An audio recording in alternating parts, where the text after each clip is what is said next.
Hi everyone.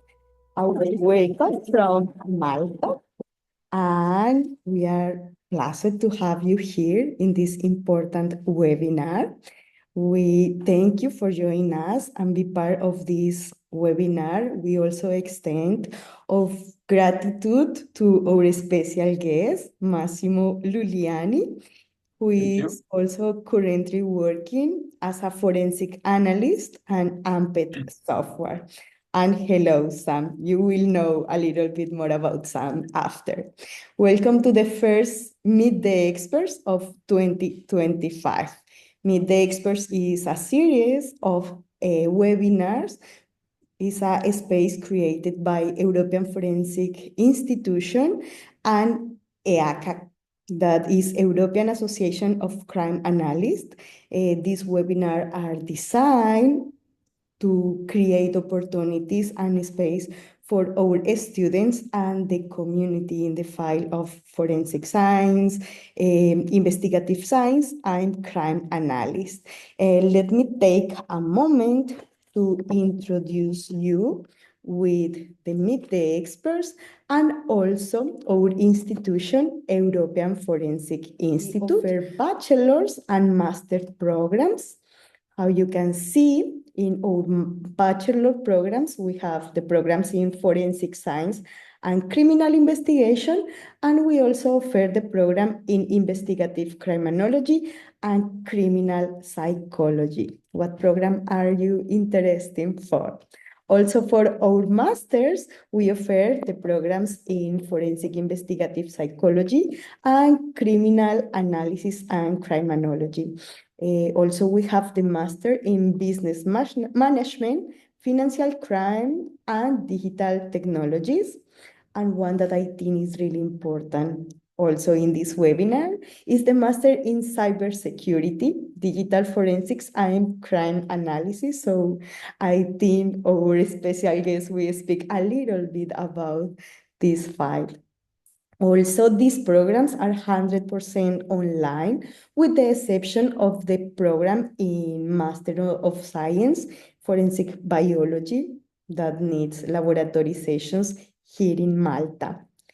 So here you have all our programs.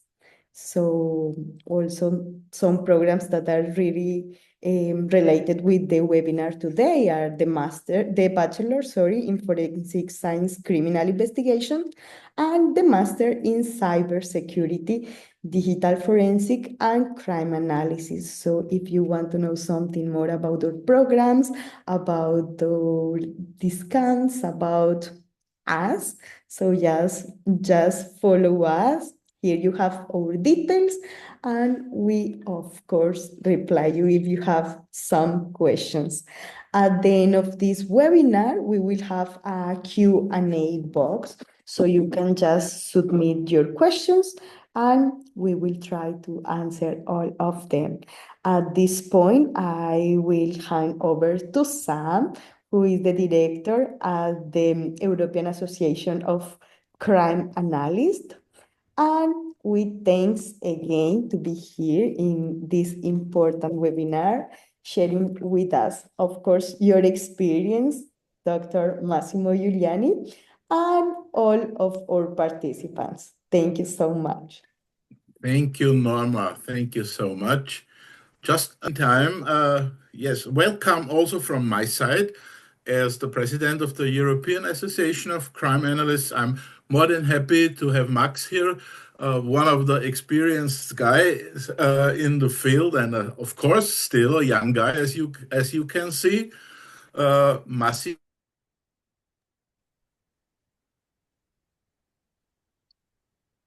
We are losing the connection of Sam. It's mine or it's Sam? I Can think you it's hear me? Sam. I think it's Sam. You. Sam, can you hear us? Sam. If you want, Doc, you can start maybe to share your presentation. Yeah. Yes, do it. So sorry, Sam, we cannot listen you properly. So meanwhile, I will try to take the floor for you, Sam. Yes. until you're back. Mhm. Okay. Okay, perfect. Please Oh, let me know if you can see my presentation. yes, we can see your presentation. Okay. So Now I can see you, so I don't know if you want to add something more or I'm not sure if you can hear me now. it yes. seems yes. Yes, sorry about my bad connection. Once again, many thanks, Max, that you are here on the stage to present to our students and our members. It's highly appreciated, and I can't wait to see your presentation. Thank you so much. Okay. Thank you so So much. You can thank go you, ahead. Sam. Thank you, Norma, for inviting us. It's a pleasure to be here. So we try to have a short but deep dive into these AI issues related to the analysis of images and videos for forensic purposes. Just a few words, please, on our company, just to give you an idea of the framework in which we work. We are a company of more than 40 people. We have this mission that we'd like to become the one-stop shop for any need related to image and video forensics. So anytime an image or a video is involved in a case, we'd like to provide one single solution that can solve all your problems, okay? And of course, our vision is to find the justice through science, okay? So everything we do is based on scientific research, is developed and checked based on the scientific results. So to satisfy all the criteria and the requirements that we have in the forensic field, okay? Because we know that when we go to trial, we need to prove what we did. We need to guarantee the repeatability of what we did. Everything should be verifiable, should be science-based, okay? And that's what we'd like to do. In image and video forensics, there are several main needs. Okay, we developed a software for each of these needs. So we have a software for immediate response for the analysis of videos in general that can be used with the simple simple capabilities, we would say, okay, for everyone. Then we have advanced tool for conversion of videos, because we know that one of the hardest tasks in this field is that most of the surveillance cameras have proprietary format. So the information is there, but sometimes we cannot read it. Okay, so we need something that solves this problem for us, and that's DVR comp.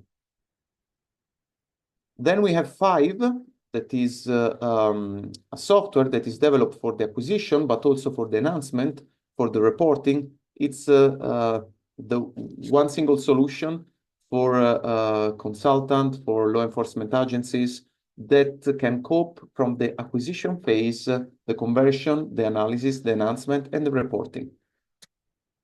And finally, that is the software we'll also see today for some examples, is Authenticate, that is dedicated to the authentication of content. Okay, so in this case, we do not know if we can rely on the image or the video, and we have to check. We have a couple of models, one for images and one for video, because even if they seem the same media, okay, the technology that is required is a bit different. Okay, so we need 2 different software. And in the end, we expect to highlight pieces of the image where something's wrong and stuff like that. Of course, there are different requirements for each of these tools. Okay, today we will mainly see the Authenticate software. Okay, that is, I would say, the more advanced, because it's based on the deepest scientific research. Okay. Just a few words about me. I'm not an engineer, so I'm a black sheep in this company in some way, because I studied mathematics, but I focused on image and video authentication. And I've been working with the University of Florence in project funded by European Commission, by DARPA, and I've been working in several papers for developing new technique for investigating multimedia contents. So I'm the author also of several papers. And last but not least, I've also experienced as an expert witness in Italy in multimedia forensics, meaning that in some way I saw both sides of the moon, okay? Because on one side we have research that is very pure, very scientific based. On the other side, we have lawyers that try to find the solution, and maybe they are not expert in science. Okay, so we have to find the balance between satisfying the science, but also being understood and being easy with the people that have not a scientific background. Okay, so let's dive into the topic of today. So image forensics in the AI era, meaning that in the latest years, we have this huge, we can say problem. It's not always a problem. In some cases, it's an opportunity, but we have to deal with the AI things. Okay? So which is the main difference? Of course, please feel free to make any question you want. You have a Q&A box, so you can ask question there. And when possible, we'll try to answer to everything, okay? So which is the main issue? That until a few years ago, when we looked at a picture, at a digital picture, 99% of the cases, that picture was acquired through a sensor, okay? So we can have a camera or a smartphone, in some case can be a scanner, okay? But in some way, we have a device acquiring an image from the reality, okay? Luckily or unluckily, in the latest year, we started creating images starting from text, meaning that we can write in our computer, please, I need an image like this. And in some way, I mean, it's not as trivial as this, but it's not so complex, okay? Everybody can create images just imagining things. And we can do a lot of things. Just start with a funny example. I hope everybody saw this movie, but I don't remember Robert Downey Jr. in this movie. Neither Tom Holland.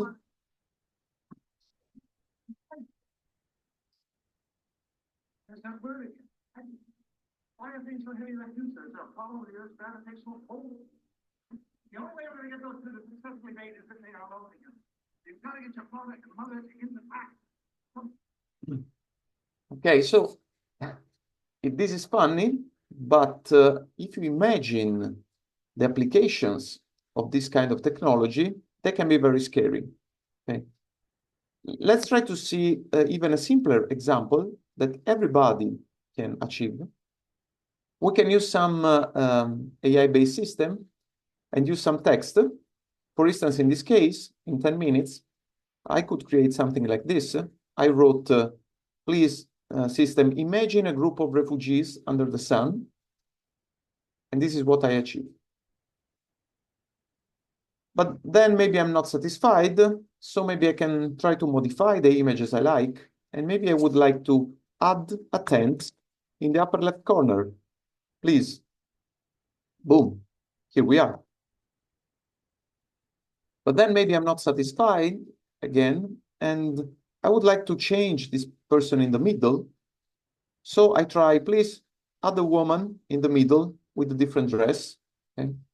And boom, this is what I achieve. Okay? It takes 15 minutes maybe to do this, 20 minutes. Okay? So this means that everybody in some way can do this because you don't need to know how to use a deep engineered software. Okay? You just need to understand how to write and how to ask things to create this kind of images that are generally defined in the big name of deepfake. Okay? So please, we will try to give a definition of this deepfake.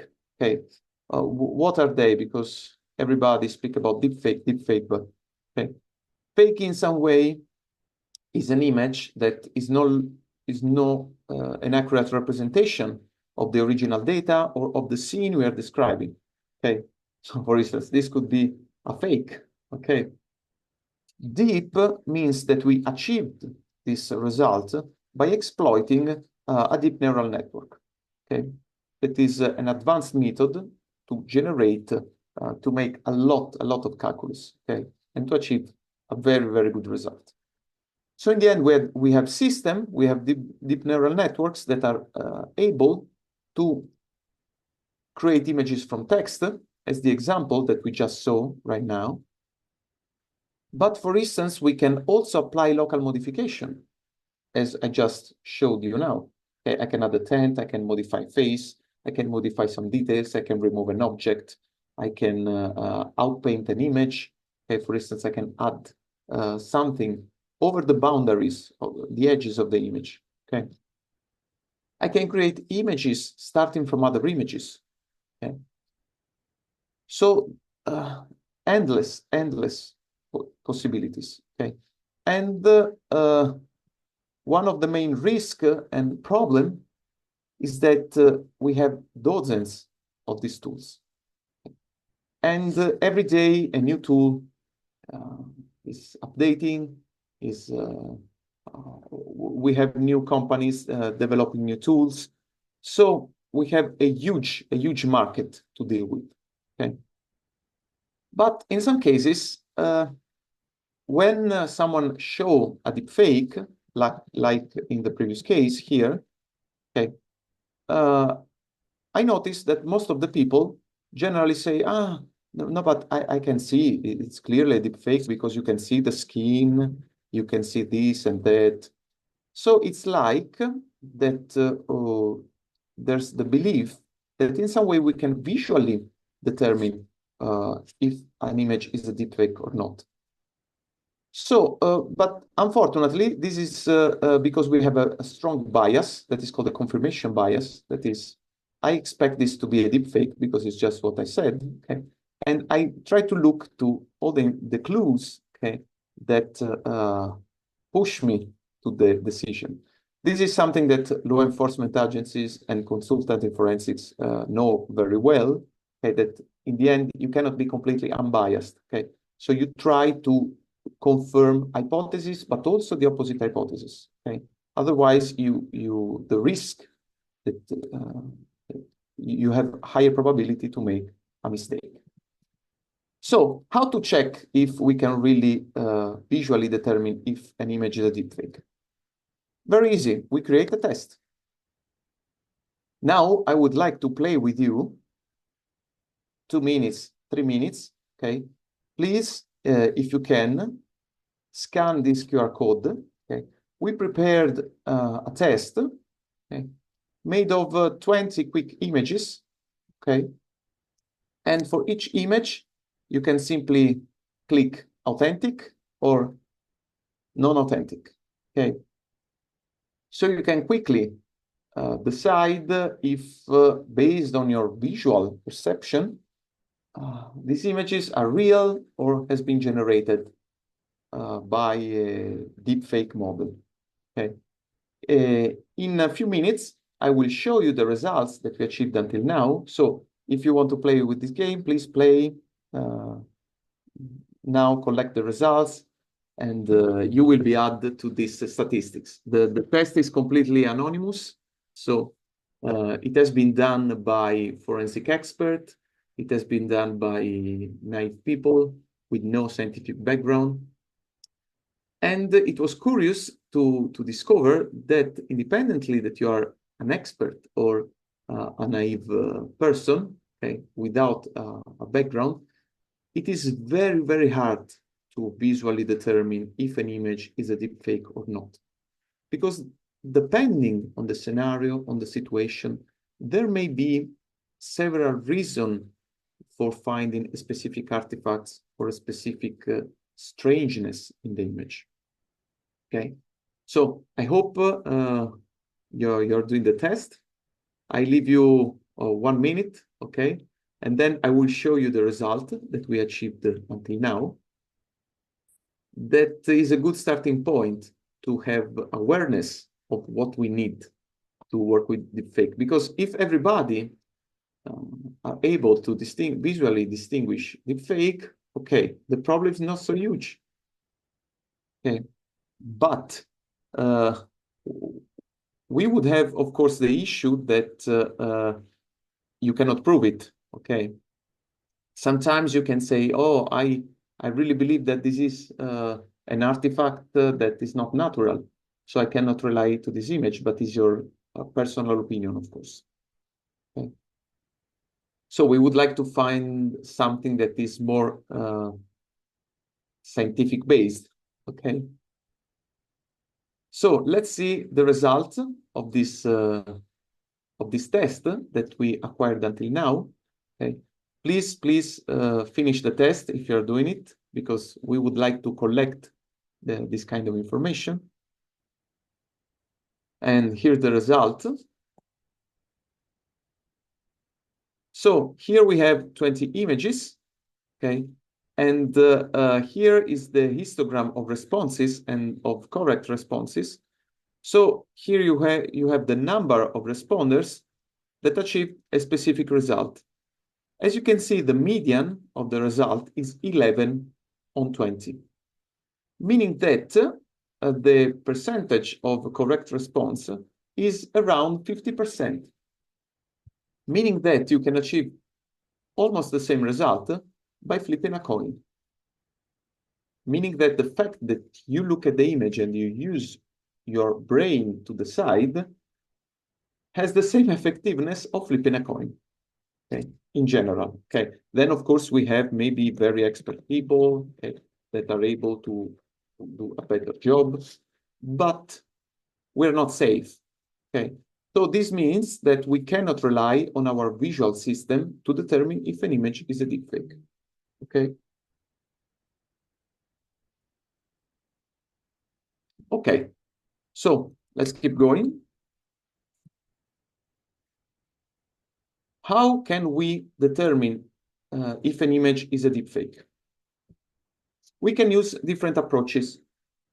One, for instance, is the metadata and visual analysis. Visual, we already saw something, but as we, if some of you is an expert of image or has a background in images and videos, we know that files have metadata. So when we look at an image, we're not looking only at the pixels, okay? But we are also looking at the file itself, where some textual information are hidden. So we can work with them, and we'll see some examples. Then we can use conventional multimedia forensic methods, meaning that multimedia forensics have been developing technologies for the image and video authentication for 20 years. So in several cases, even AI manipulated images can be detected with these methods. Okay?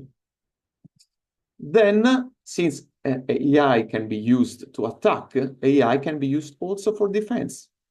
So we can try to use deep learning to detect synthetic generated images. And last but not least, we can also use some physical technologies, okay? Because when you create an image, a fake image, the image must satisfy also the physical properties of the world, okay? And we will see that this is not always the case. Okay, so let's start with some practical examples. First, visual analysis. AI generation systems are trained to create visually realistic photos. But what visually realistic means? Means that if I look at them, they seem realistic. But there are some features that, based on the level of zoom that we are using, can be less or more realistic. Okay. So, for instance, if we go and see some complex detail with the right amount of zoom, we will see some inconsistencies. So, for instance, in this case, this image, if seen from this overview, it seems quite realistic. But if we zoom, for instance, on this face here, you can see that the face is pretty strange here. Okay? And I mean, maybe this could be a compression artifact or something like that. But we can take a look at several details. Okay, like here, you can see this face here, it's very strange. And also the hand. Can you see? Okay, so we can try and check some specific details to verify if the image is reliable in some way or not. Okay. Another example, because the image that I just showed, that we just saw, was an overall image. So it's very complex to be created from an AI system. But if you train the system to create only faces, for instance, you can achieve very, very beautiful results like this. If you go on the website, this person does not exist, you can achieve a face like this. Okay. That is a very good result. I mean, in some cases, we can have some strange artifacts like this. In this case, you see this asymmetry here, okay? But if you work a bit, you can definitely achieve a good face. So in time, technologies are quickly improving. So in some way, we saw that there are visual artifacts, but we are not so good in determining whether these visual artifacts are due to a deepfake or not. Furthermore, every month, these tools are improving. So for instance, this is another image that I generated with a more advanced tool. And as you can see, it is very, very photorealistic. Okay. And this is just for fun. Okay. So if I work on purpose and I work a lot, we can achieve very, very interesting results. Okay. So visual analysis is not, I mean, can be something, but it's not a solution. So we can go to metadata analysis, because when AI tools generate an image, they can apply some specific metadata to the image that can be found through a simple analysis. Okay. For instance, some generative models add the prompt into the metadata. The prompt is what you write to define the image generation. So there are cases in which you can find, for instance, the app or the prompt or some parameters of the prompt. Okay. So we'll try to see some examples. Let's open Authenticate. Okay, here. And let's load an image. Okay, let's say that we have this image here. And we go, so we're not looking at the pixel. Okay, of course, we can say a lot of things about the pixels and all the opinions. Okay, but let's try to look to something else. Okay, so let's go to see metadata. So there are a lot of textual information in this image. And for each tag, we have some values. So if we take a look at this data within the image, we can find some very interesting clues. Let's see here, for instance. Okay, in this case, this can be a very interesting clue, that is item description, AI-generated image. Okay, so this can be a good clue for investigation. Okay, so some cases can be, in some cases, metadata analysis can be very, very useful. Let's try to see another example.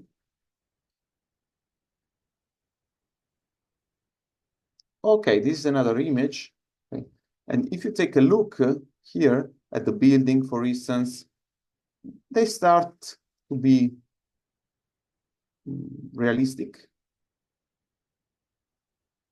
Even the smoke and the fire. Okay. We still have some issues with writings. that are still improving, but as you can see, even the people are very realistic. So in this case, let's try to check the metadata again.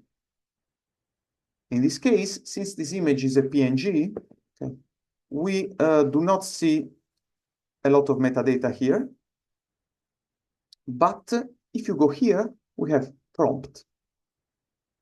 In prompt, we can see some specific parameters of the prompts and of the model. Okay, so for instance, this can be useful also to determine which model has been used. Okay, and this can be used, for instance, in investigation to determine if the image has been generated with a specific app that has been installed on the smartphone, for instance, okay, or not. Okay, let's go back on the presentation. Okay. I see a question from Veronica. Yes, we can share the slides after the presentation.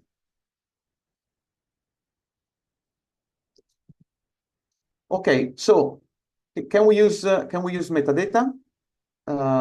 Yes, but metadata are textual information. So they can be deleted, even not on purpose, okay? Even for instance, if you upload the image on the social network, then metadata are generally removed, meaning that you cannot apply these technologies on social network, okay? So even metadata, I mean, can be useful in some cases, but not in all the cases, okay? So let's see how conventional multimedia forensic approaches work. So how traditional methods work? The idea is that traces of tampering can be detected because you are creating some inconsistencies within the image. Meaning that if you modify, for instance, if you tamper one of these faces, independently of the method that you use, okay, you are changing the local statistics of the image. Meaning that you have the original image with some specific noise level statistics, then you modify a piece of the image. When you save it again, in some way you are creating a discrepancy. So independently that you used a Photoshop rather than GIMP, rather than an AI method, in the end you are leaving inconsistencies. So you can use this method, for instance, to highlight the parts of the image that are inconsistent with the rest of the image. Of course, which are the limitations? I mean, the big advantage of these methods is that they are very general, meaning that you can use any AI system. In the end, if you're locally modifying the statistics of the image, in the end, we get them. Okay? But the limit is that you cannot determine the exact tool for the manipulation. But depending on our aim, on the purpose of the investigation, it can be enough. Okay, so why should we waste 20 years, okay, of knowledge and of experience? Okay, we have it. So let's see an example. Again, we open Authenticate. Let's see. Okay, let's see an example here. Okay, here we have an invoice. Okay. With a balance here, okay? And we like to determine the authenticity if something's wrong with this document, okay? So we see now that we can find a local inconsistency in the noise level of this image. Let me see, maybe we can use quickly the city map. Okay, here, for instance, we can see this circular structure of the noise that in some way is consistent with the image content because the image has a light gradient from the center to the edges. But if you go here, you can see an inconsistency in the noise level that is very strange. And now that I noticed, if I zoom a lot, maybe I can say that there is something strange at the noise level. Okay. Then maybe I can also use more advanced tool like this one. Okay, we, of course, for sake of time, there is a 4 days training on this on all these filters. Okay, so but the main idea is that in the end we can find several inconsistencies in the image noise level. So independently on the fact that this inconsistency has been created with a brush or an AI method for in painting, okay, in the end we create an inconsistency. Okay. So this is another opportunity that we have. Does it work all the time? Of course, no. Okay, but it can work in several cases. Okay. The main idea, so now we are discovering step by step, is that there is no single solution that can work every time. Okay.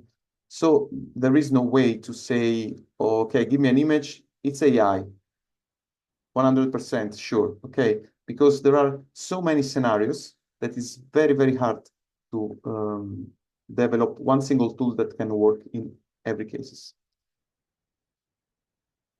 So let's try another way. So you're using AI to generate images. Okay, let's use AI to detect AI-generated images. So there are a couple of approaches to do this, but the main idea is that we can train a system to learn the AI traces directly from the data. Okay. It's like we learn things, okay? If I say, how can we distinguish a chair? We saw a lot of chairs in our life. Okay? How can you distinguish a turtle? Okay? We saw turtles and we learn to distinguish turtles. So this is the main approach, okay? One a bit advanced way can be that we train the system in with some specific image features. Okay? For instance, we try to train the system with the noise level of native images or with the noise level of images generated with a specific AI system. Okay? Or we can try to let the computer do the full job. So we just give the image and we say, okay, these are generated with DALL-E or Midjourney or Stable Diffusion or anything you like. Please learn which are the characteristics of these images. Okay? And then you develop this system that in a blind way, take an image and decide. Okay, now what means that an AI method decide? Okay. In the end, it can provide some compatibility level. Okay, so for instance, I will show the implementation of a very recent scientific method in Authenticate. These methods can provide some compatibility level, some confidence level with a specific AI architectures. For instance, in this case, the images that I just showed you, it can be detected a compatibility with the DALL-E architecture of 99%. So it means that this image for this AI system is highly compatible with a DALL-E architecture.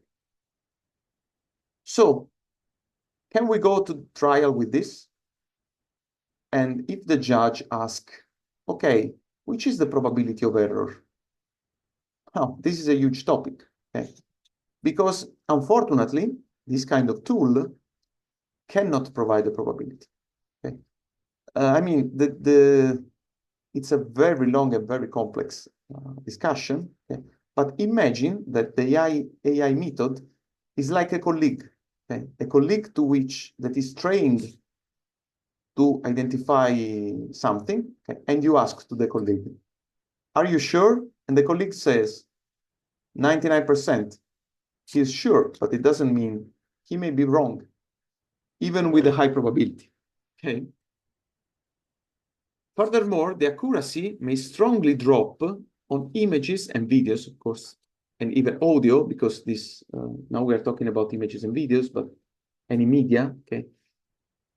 Because the methods are trained on some specific models. But if a new model appears, the system maybe is not trained to identify them.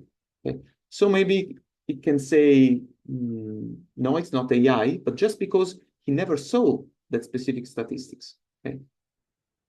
That's also why we cannot rely on a single method that give you a percentage that we use as probability. Because maybe if a new method has been used, our detection technology is not able to detect it. And that's it. Okay? So we cannot rely on that number. Furthermore, another big issue with these technologies is that the AI-based methods are completely data-driven, meaning that there is no mathematical model to explain what happened. And this is a big issue for us that go to trial, okay? And we have to explain why the method gave this result. And in most cases, it's impossible, or it's very close to being impossible. Okay? That's why these tools can be very useful for investigative purpose, but they have several limitations for forensic purposes. Okay. So I would like to raise the awareness on this topic. So is there a way to link the confidence or the compatibility provided by these tools to a probability? Please remember, no. The short answer is no. Okay. So even if the method is 100%, we cannot say that we have a high probability of matching. Okay. So if you're curious of this topic, of course, it is a bit technical, okay, but you can find detailed answers to this on this webinar. Okay, so you can check this QR code. Okay, but the safe solution is that when we express conclusions, it is generally wiser to use compatibility-related words and avoid the probability outcomes. Okay? So we saw that we have two approaches to detect AI. Okay, one is based on the traditional methods. One is AI in some way. Okay, versus AI, or at least methods that are very focused on AI detection. So traditional methods have some advantages. That is that they can work in very general cases. So even if you use a new method to generate the manipulation, if you are changing, for instance, the noise level in the image, we can get it. Okay? We can detect that the image has been manipulated. Furthermore, these models, since they have been designed on mathematical models and they have been tested for 10 years, for instance, they can be easily explained. Okay? So they can be easily used in trial. Of course, the drawback is that we cannot say it has been generated with this specific AI method, okay? But it depends on the purpose. When we use AI to detect AI, or in some way we try to detect a specific AI algorithm, okay? Of course, the advantage is that it's very specific. So if you're investigating on the use of a specific app, you will need tools to detect the traces of that specific app. But these methods have a very huge limitation until now. They cannot generalize, okay? Meaning that if you use new methods, you cannot expect that your tool will work, okay? And they are very hard to explain. So in forensics, this is a mess. Last but not least, we have physical methods, because again, generation models try to create photorealistic images, but we know that we are not very effective in understanding whether shadows and lights are consistent in an image. And furthermore, we found in a paper that we just published, okay, that there are some generation models that are more effective in creating realistic lights and shadows. Let's make an example. The shadow analysis tool works like this. If we have a light source and we have an object and its corresponding cast shadow, you can use a line to connect a point, its cast shadow, and the light source. So meaning that if an image is real, you expect this rule to be satisfied. This is a geometrical rule. This means that we can use that this tool, this feature is very explainable, is reproducible because anyone can check for it, is based on a scientific model, and is also very robust to compression. Meaning that even if you don't sample the image a lot, or you upload the image to a social network, the tool is expected to work. So let's make a practical example. In a real image, for instance, you expect the light source to be here and it's there. While, for instance, in a Midjourney image where you see people, shadows, this brush, the shadow here, okay? The light source is here, that is very far from where we expect. So in this case, of course, you can detect that something wrong with this image. Okay, Damien, I see you have a question. Let me see if I can view it. I think you can talk. I don't know, Nora, if you can help me on this. If he wants, he can maybe write as questions in the Q&A question so we can see. Okay, so please, Damien, if you can possibly write it, if useful, I can answer now, or in the end, it's the same, okay? So please write and I will try to answer. Okay, so let's make, which is the principle here? Is that you have an object, for instance, the person here, then you have a shadow, okay? And you can say that the corresponding point of this shadow is somewhere within this wedge here. So when you intersect all these wedges, you have the plausible light source. So if the image is a fake and has inconsistent shadows, you will find in the end that one of these constraints cannot be satisfied. Let's make an example. Let's open again our software.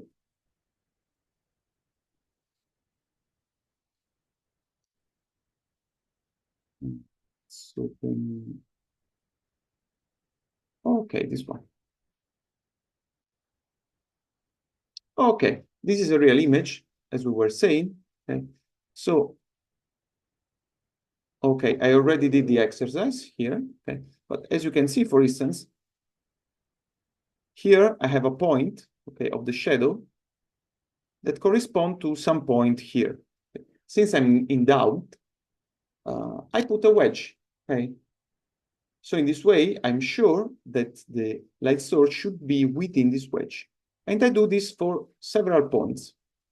So in the end, I have the intersection of these wedges must contain the light source. So very easy. And in the end, the light source is here within the wedge because the image is real. So the geometric constraints are satisfied. Okay. But let's try to see another image.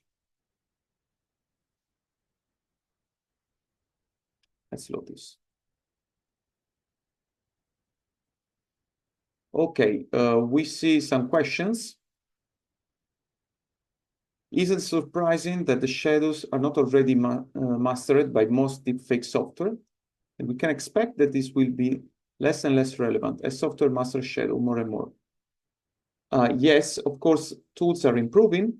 For instance, in the paper that we just published, we noticed, for instance, that Midjourney has an improved way to make shadows with respect, for instance, to DALL-E. Okay. So we expect that in time, they keep improving. Okay, we don't know when they will be able. Okay, but we have to say, for instance, that now also AI is used also for videos, and in videos it's even much harder to satisfy physical properties because you have to do it frame by frame for every object. Okay, so of course is another tool, okay, that in some cases can work, in some cases cannot work. Okay? And then we have Samuel. Thank you, Samuel, for the question. What about indoor pictures with maybe multiple light sources? Yes, thank you for the question. Very interesting. Of course, this model is based on the fact that there's a single light source. Okay? And this exposes one of the main drawbacks of these techniques, that is the responsibility of the user to determine when you can use it. I mean, you have always this responsibility, okay? But in this case, it's very clear. Because you have to decide if the image has a single light source or not. Okay, so let's make this example here. For instance, maybe I can reset everything. Okay, we can do it together. So here, for instance, we have these two soldiers, this tank. Okay, so I can work with shadows, and for instance, I could say that this point must be the shadows of something. This, I don't know, but I can try some points within here. Maybe this point must be the shadow of some point, who knows, here, I don't know.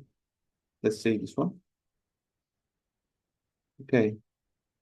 So now I can see that in the projected space, the light source should be here, okay? It seems strange that it's below the image, but it's a perspective issue, okay? So now I can see that the corresponding point here, for instance, must be something, I don't know, here. And I keep checking. Now, this should be, for instance, the head of the soldier. But if I check this point, I can see that in the wedge, there is no the head of the soldier, meaning that this will generate an non-visible constraint. So this means that there is no single light source that can satisfy these shadows. So I cannot prove that this is AI generated or modified, but it's very easy to explain that this image is not reliable. Okay, so it's general, but very effective and very easy. Okay. I would like to show an example for videos. I don't know if you have ever seen these videos. We have an eagle snatching a child. You can see it here. Boom. It takes the child away, okay? So now in this case, independently, I mean, we can check the authenticity of this video, for instance, in the physical way, okay? And independently that you made it with a manual procedure or through an AI system, if you did not satisfy the shadows constraint, we can get it with the shadow analysis.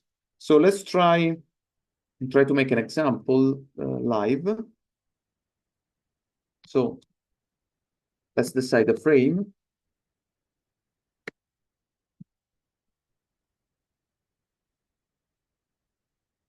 Be this, I don't know. Okay.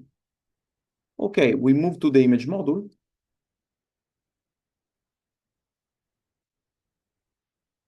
Just a second, since we are doing it live. Okay, doing shadow. Okay, now we can see that, for instance, this shadow should correspond to some place here. I'll be very rough just to show you the principle. This point should be connected to this person in some way. I don't know which point, but maybe here. Okay, now let's see. For instance, this should be the tail of the eagle, somewhere here. And the system becomes unfeasible. But of course, we can use all the constraints that we need, okay? And that's it, okay? So we saw different methods, okay? Every method can work in some specific way. There are some other tips and tricks, okay, that can be used to detect deepfakes. If you're curious, please check our blog. In the EMPT blog, we made so many articles on this. So here there is 10 ways to spot deepfakes, okay, depending on the generation method and stuff like that. I would like to conclude just with some warnings, because we have to be aware that even in native images, we can have AI processing, because AI sometimes is used to enhance images. So, for instance, I think is a very recent Samsung phone that by default applies super resolution and scene optimizer. So you can get an image, you take an image like this, and you get an image like this. So is these edges real? These details are real or not? Okay. For forensic purposes, it is important to detect this. Okay. And in some cases, we simply don't know. Or this is another case, again from Samsung. Okay. We have this picture here in which the phone automatically add teeth to the child. So we are changing the content of the image. Okay. So take care because AI is everywhere, even not for malicious purposes. Okay. So in the end, which are the approaches to detect manipulated media? Visual analysis can be useful, but we're not so good in using it. Okay, so there are visual artifacts, but they're hard to be detected clearly by us and our brain. We can use statistical analysis, okay, to determine if an image has been generated with a specific method. Okay. Unfortunately, it's hard to explain. We have lack of generalization, because if we have new methods, we cannot expect it to work. Okay, and it's hard to say the margin of error. Okay, so forensically speaking, it's not so good. Okay. We saw that we can use geometric properties, and this is very generic and very useful in several cases. It's very explainable. Of course, it's very general and generally require the user interaction. Okay? So we have to interact and interpret. And finally, we have to remember that now everybody can generate manipulated images in this way. So the risk of having an AI image to be analyzed is much, much higher. Okay. Of course, we saw limitation and opportunities, but as the AI system are improving, also the technologies to detect this manipulation are improving. And of course, we are on that. So I think I gave you an overview of these problems. So if you have other questions, I'm glad to answer, of course. Thank you, Massimo. Can I start with a personal question to you? Yeah, sure. Right. What's your personal opinion when you think about how AI will make us problems in the future?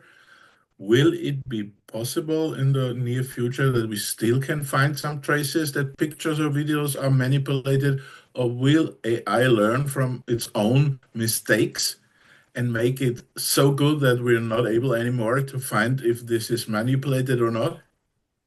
Okay, thank you, Sam, for the question. I mean, I would like to give you the full answer to this. Of course, it's very hard to say. Maybe my feeling is that AI, of course, is improving. Okay? On the other side, we are using the same tools to improve our capability. Okay, so it's like a run. Okay, we have to say that the generation methods are improving in number and in technology, probably much faster than our capability of detecting them all. Okay, so on one side, we are running to get them. On other sides, we are trying to find, I mean, scientific research is trying to find more general approaches to detect them, okay?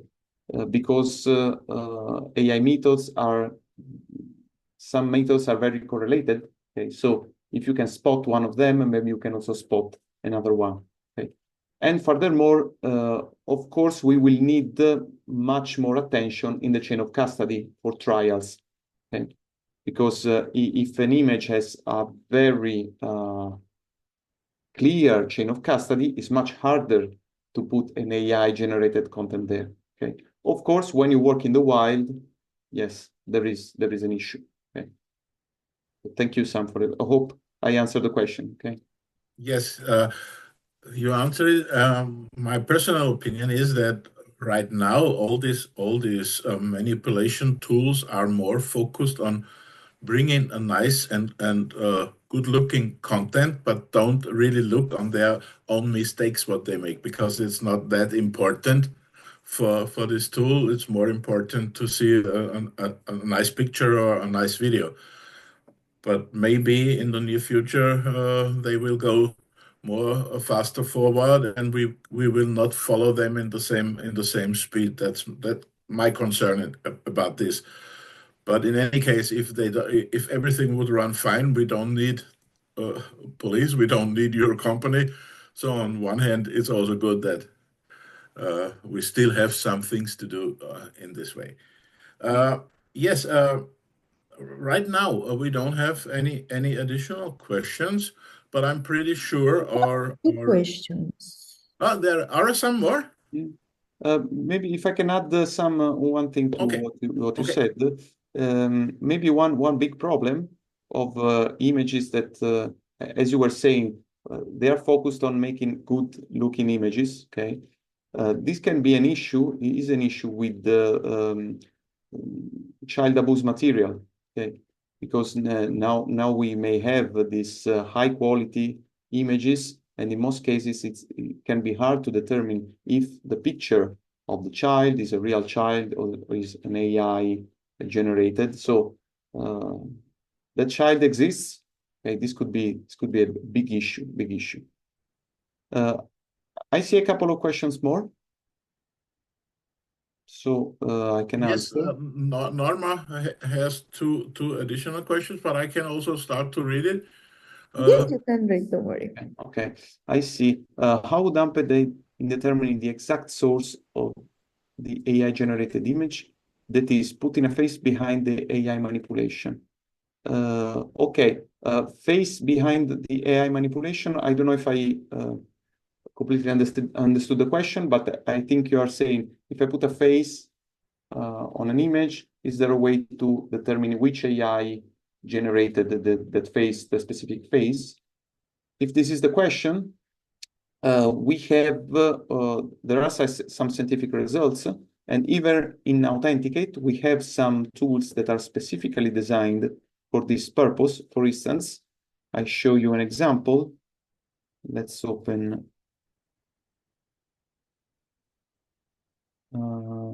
Okay, this could be an example.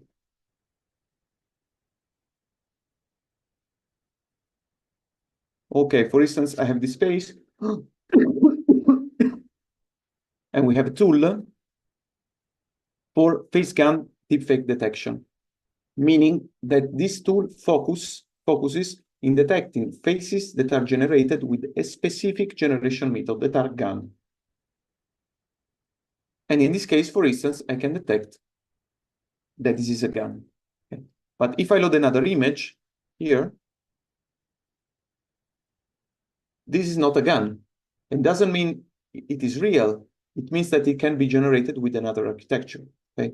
So there are tools for specific AI methods. Thank you for the question. Then we have Cleve. I hope I pronounced correctly.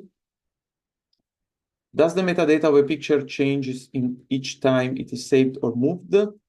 When you move from a computer to another, you are changing the metadata of your computer, but not the metadata within the image.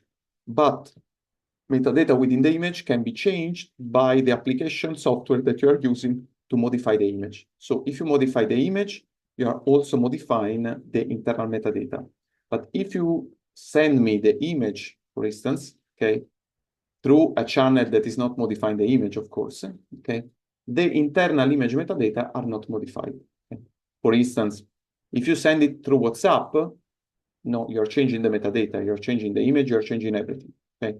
So this is not a good practice. But if you send the image, for instance, in a zip file, okay, or some protocol that is not expecting to modify the image, you're changing the file system metadata, meaning the one on your computer, let's say the image has been created on your computer this date, okay, but you're not changing the internal metadata.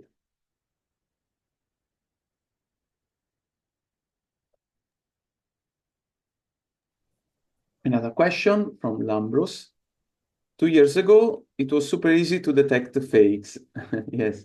Today, we got to put it under the microscope to tell for sure. What do you predict will be the state of deepfake in 5 years, and how does ANT5 plans for that? This is hard to answer. As I was saying, on one side, we are trying to improve the detection method in 2 ways. One, by improving, by implementing the best scientific results we have. Okay, that of course must be updated time by time because they cannot generalize on everything. Okay, so they require updating. On the other side, we keep developing tools, okay, that can work. Maybe they cannot detect the specific method, but they can help you in saying, okay, you shouldn't rely on this image. Okay, because when something is really, really new, we cannot expect that the deepfake detection method can work immediately, until now, of course. Okay, but thank you for the question.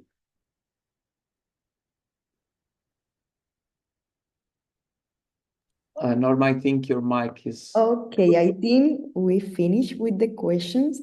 Thank you so much, Massimo Iuliani, for your participation in this important webinar. I think it's a really interesting topic for our students as Zoom professionals, and of course, for us, also for me. I'm working in the marketing area, so you used to have many pictures, videos, but how you can perceive if are fake or not. So also for me was a really important information. Thank you so much for this webinar. Thank you, Norma. Thank you, Sam. Okay, thank you also, Max. I really appreciate your presentation, and for all those guys who are still online with us, we will be ready soon to open this video also on our YouTube channel. So stay tuned. You will get the information at least in the next days, either on the European Forensic Institute website or on the EACA side. And once again, thank you to you, Max, and also to your company. It's always a great pleasure to work with you guys together. You guys are our partners since the very beginning, and that's more than great. And I think we need each other. So the field of experts in law enforcement and also in the field of science, we need to work close together with you guys because we help each other. We need each other. And once again, thank you so much and have a great day. And thank everyone for being online and listen to these great presentations. Yes, this Thank is you very much. another important thing. So sorry if you want to say something. This is another important thing that we have as an institution, that is the connection, our network to connect the students with the professionals that already work in the file. So please follow us, our social media, Facebook, Instagram. How Sam mentioned, we will have this webinar in our YouTube channel. Also in LinkedIn, you can have a little bit more information. So thank you so much. Thank you. Thank you so much. Bye-bye, everyone. Have a great Bye-bye. day.